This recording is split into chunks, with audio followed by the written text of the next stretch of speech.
You know, I get a lot of requests to review older music, but I never seem to get the chance. But one thing I do like to do when I'm not bitching about Train or trolling Chris Brown is to study one-hit wonders. Yeah, I know everyone does. VH1 releases another list every week that's something like the top 100 awesomely bad one-hit wonders of the 90s. But what bothers me is that they don't go in deep enough. This band formed, they had a hit, they didn't have another, they broke up, and that's all you ever hear. I want to know more. I want to know why they didn't have a second hit. I want to know if they're really one-hit wonders, because a lot of the time they're not. I want to know all about these mysterious strangers who briefly touched down and then disappeared into the ether. But I'm gonna need a really good one to kick off this project with.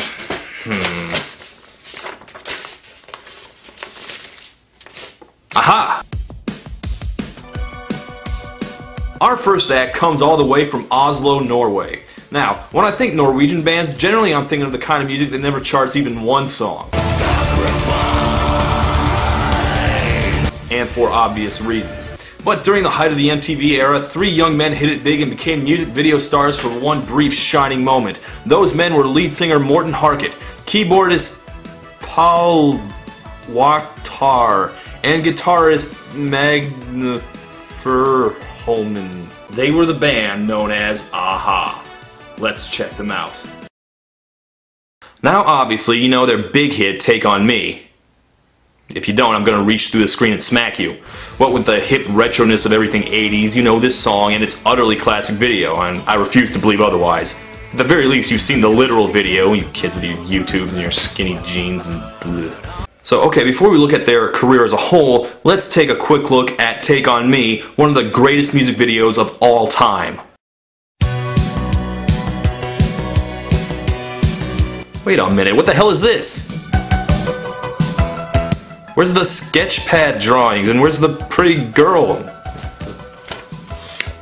Ah, okay. See, this is the original version of Take On Me from 1984. I'd always heard that Take On Me didn't get big until they made their one really good video, which I never understood. Kaja Gugu made it big around the same time and they didn't have a good video, or a good song for that matter. All they had was stupid hair. Watching this now, I think I do see the problem.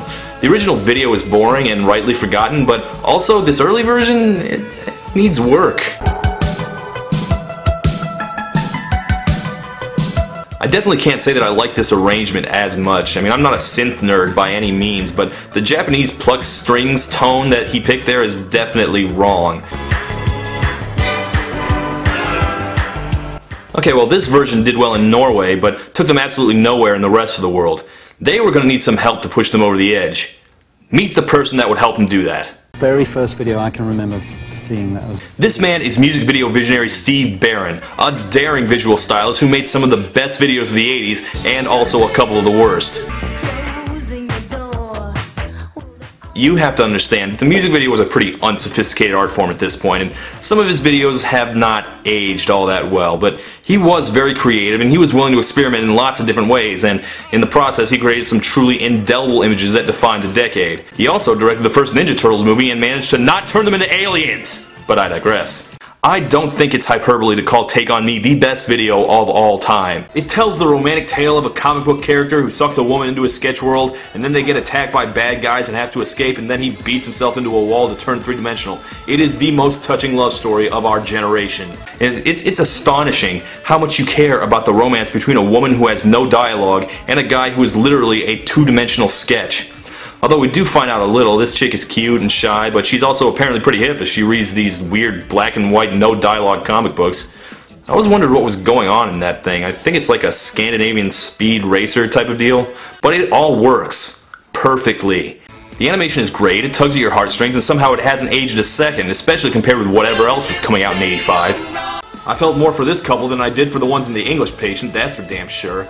But the video isn't the only reason why Take On Me has endured throughout the decades. In some of the lyrics you can clearly see that English is not this man's first language. But you know what, there's poetry in that. I'm not sure he even understood what Take On Me means, or that it's wrong grammatically, but it sounds great, doesn't it? A lot of the early MTV acts were derided as talentless pretty boys trading off their looks rather than their music, but Harkett proves he has the pipes here, as anyone who has humiliated themselves trying to sing this at karaoke has likely proven. For something so 80s, Take On Me, both the song and the video, is timeless and unbearably romantic. So, where did it all go wrong? a-ha's second biggest hit is actually their first biggest hit in some countries.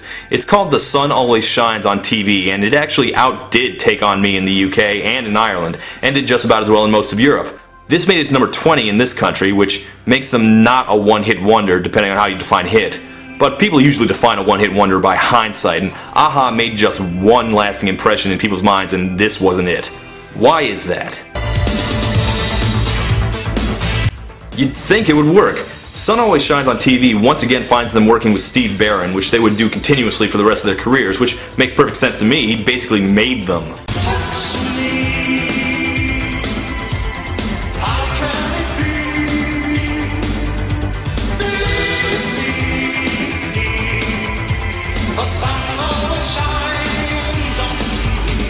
I think listening to this song has really helped me to articulate what a-ha did so well.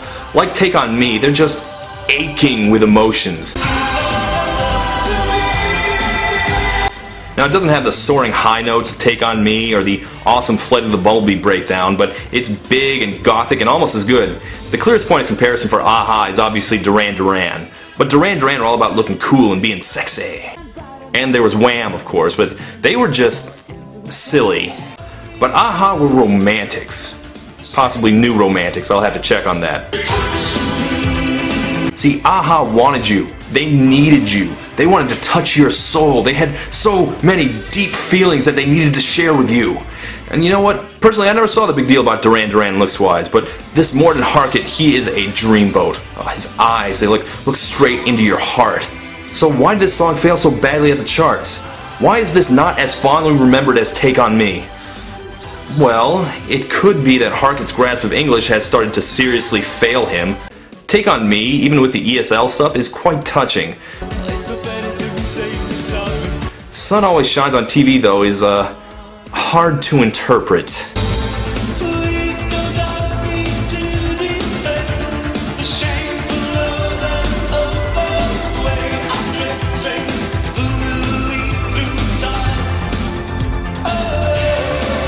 You sure? 'Cause I was definitely going to ask you to defend the shameful lowlands of the way you're drifting gloomily through time. That was the #1 question on my mind. Or at the very least, to defend the shameful weirdness of the way you're drifting confusedly through your thesaurus. But for me, it's not that. I personally am putting the blame squarely on the video. Not because of the weird creepy heads facing everywhere. I mean, that's definitely a bunch of pointless weirdness, but that was everywhere in the 80s. No, I blame the opening scenes. 'Cause you know the couple in Take On Me? They didn't make it. Nope, he reverts back into pencil sketches and runs off. It even comes with a "the end." That's it. A nice screw you to everyone who cared about those two people. He pounded on the walls to make the black and whiteness go away. Why couldn't he do it again? I wanted them to make it. I guess it makes sense that where Take On Me was hopeful and inviting, The Sun Always Shines on TV would be aching and unhappy, but no. No, it's not fair. It's just not fair. The sun always shines on TV. Unless that TV is showing this music video, I guess. Thanks a lot, Steve Barron. Yeah, a ton of them. Let me make this clear. These alleged one-hit wonders were enormously successful. They were big in Europe throughout the 80s and humongous in Norway for a good 25 years. They're the most successful Norwegian act of all time. They sold 36 million albums. Sales-wise, that makes them one of the biggest Scandinavian acts of all time, roughly around as big as Ace of Base. Other career highlights for a-ha include when they played to a sellout crowd in Rock in Rio in 1991. But if you know anything about this band besides Take On Me, it's probably their theme to a James Bond movie.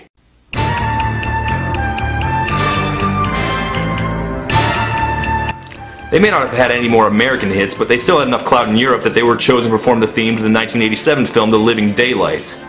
Haven't seen that one? Yeah, there's a reason. The Bond is Timothy Dalton. The bad guy is Joe Don Baker. I've seen it, and trust me, you can go ahead and skip that one. Now the song is okay, I guess. Aha's sweeping bigness makes them a good choice for a James Bond theme, but all I hear in this is a grim reminder that the 80s were really, really not good for 007. Personally, if I had to pick out one other song that I really do think people should listen to, I'd tell you that they actually do a really awesome cover of the Everly Brothers' Crying in the Rain. I'm gonna wear a smile and walk in the sun. I may be a fool, but till then, darling, you'll never see me complain. I'll do my crying in the rain. So, verdict?